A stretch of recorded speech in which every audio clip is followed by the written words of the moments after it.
Sir ଦିବ୍ୟ ପ୍ରଣାମ ସମସ୍ତଙ୍କୁ ପ୍ଲାଟଫର୍ମରେ ଦିବ୍ୟ ପ୍ରଣାମ। ସାର୍ ମୁଁ ତାଲଚେରରୁ ବିଲଙ୍ଗ କରୁଛି। ମୋ ପ୍ରଫେସନ ହଉଛି କସ୍ମେଟୋଲୋଜିଷ୍ଟ।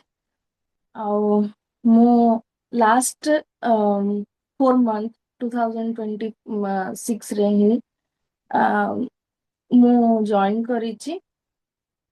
କିନ୍ତୁ ମୋର ଏକ୍ସପିରିଏନ୍ସ କହୁଛି, ମୁଁ ଆଗରୁ ସବୁବେଳେ ଟିକେ ହେଲେ କାନ୍ଦି ପକାଏ, ବହୁତ କିଛି ଭାବିଦିଏ, ବହୁତ ଓଭର ଥିଙ୍କିଂ କରିନିଏ। ଏବେ ବି ଟିକେ ଟିକେ ଅଛି, ହେଲେ କିନ୍ତୁ ବହୁତ କମି ଯାଇଛି। ମତେ ଯେତେବେଳେ ପ୍ରଥମେ ମୁଁ କ୍ଲାସ କଲି ସବକନସିୟସ ମାଇଣ୍ଡରେ, ମଧୁମିତା ମ୍ୟାଡାମ କହିଲେ, ପ୍ରି କ୍ଲାସ କଲି, ମୋର ଏକ୍ସପିରିଏନ୍ସ ଥିଲା କଣ ହବ, କିଛି ତ ନାହିଁ, କଣ କ୍ଲାସ କରିବି। ଏତେ ଗୁଡାକ ଭାର ନେଇ ସାରିଲା ପରେ ଲାଇଫରେ ଆହୁରି ମୋର କିଏ କଣ କରିବ, ଚେଞ୍ଜ ହେଇପାରିବି ମୁଁ, କଣଟା ଚେଞ୍ଜ ହବ। ପ୍ରଥମେ ଆସିଲି, ମୋର ପ୍ରଥମେ ମୁଁ ଗୋଟେ ଜାଗାରୁ ଚକ୍ର ହିଲିଂ କଥା ଶୁଣିଥିଲି। ମୋ ମନରେ ଥାଏ ଯେ ମୂଳାଧାର ଚକ୍ର କଣ। ମୁଁ କହିଲି ମତେ କଣ ସବକନସିୟସ ମାଇଣ୍ଡରେ ପୁରେଇଲେଣି, ସେଟା କଣ ପୁଣି। ତାପରେ ସେଠୁ କହିଲେ ହଉ ଦେଖାଯାଉ କଣ ହଉଛି, ଆମେ ଦେଖୁ ଆଜ୍ଞା। ଦେଖିଲା ପରେ ସାର୍ ମତେ ବହୁତ ଭଲ ଲାଗିଲା। ତାପରେ ଧୀରେ ଧୀରେ ପ୍ରଥମ 15 ଦିନ ପରେ ମତେ ଗୋଟେ ଅଜଣା ଖୁସି, ଯେମିତି ମୁଁ ଜାଣି ପାରୁନଥିଲି କଣ ଖୁସି ଲାଗୁଛି।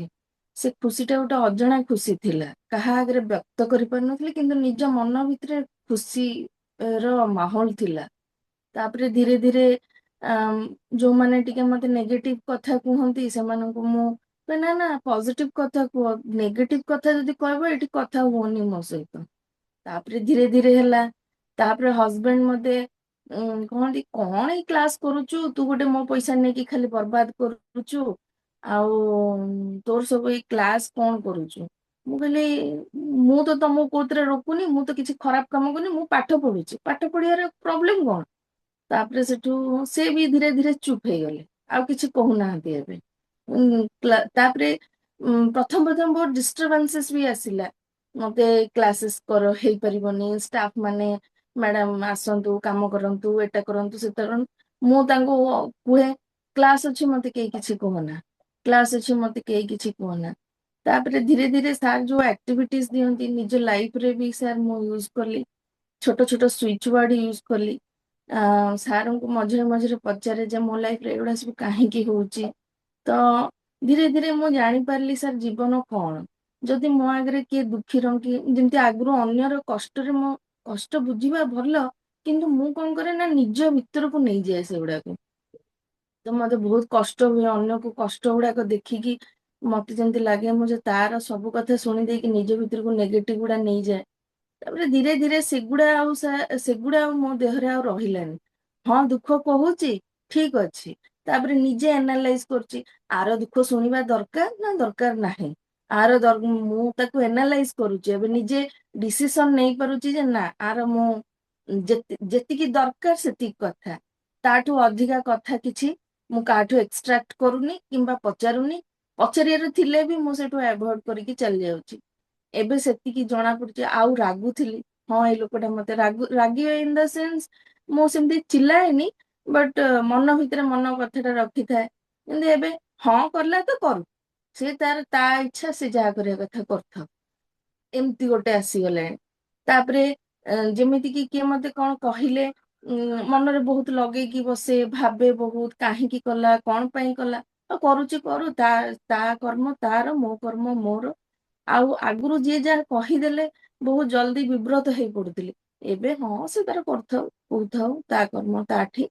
ଇଭିନ୍ ଭଉଣୀ ମାନେ ବି କି କିଏ ବି କିଛି କହିଲେ ବି ମତେ ଆଉ କିଛି ଲାଗୁନି। ଆଉ ବହୁତ ଜାଗାରେ ମୁଁ ଆଗରୁ ସବୁ କଥା ଭଡ ଭଡ କି କହିଦିଏ, ଏବେ ସାର୍ ବହୁତ ଶାନ୍ତ।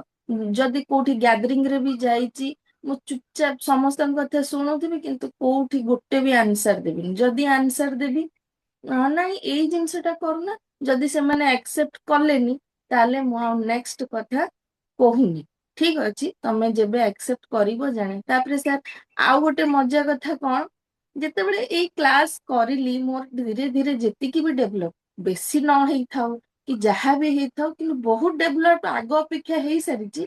କିନ୍ତୁ ଗୋଟେ କଥା ହଉଛି, ଯେତେବେଳେ ଅନ୍ୟ ମାନଙ୍କୁ ଦେଖୁଛି ନା, ମତେ ଲାଗୁଛି ମୁଁ ବହୁତ ଉଞ୍ଚାରେ ଅଛି।